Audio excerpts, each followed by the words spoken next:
యెరూషలేములో రాజునై ఉండిన ప్రసంగి పలికిన మాటలు.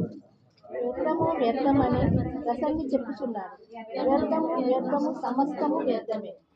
సూర్యుని క్రింద నరుడు పడుచుండు పాటు అంతటి వలన వారికి కలుగుచున్న లాభమేమి? తరము వెంబడి తరము గతించిపోచున్నది.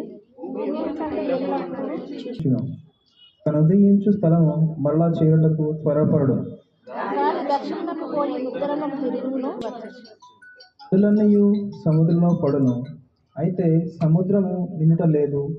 నదులు ఎక్కడి నుండి పారివచ్చునో అక్కడికే అవి ఎప్పుడును మరలిపోవును. ఎడతెరిపి లేకుండా సమస్తము జరుగుతున్నది. మనుషులు దాన్ని వివరింపజాలరు. సూర్యుడి చేత ఉండబోవున్నది. మునుపు జరిగినదే ఇక జరగబోవున్నది. సూర్యుని క్రింద నూతనమైనది ఏదియూ లేదు. నూతనమైనదని ఒకదాని గురించి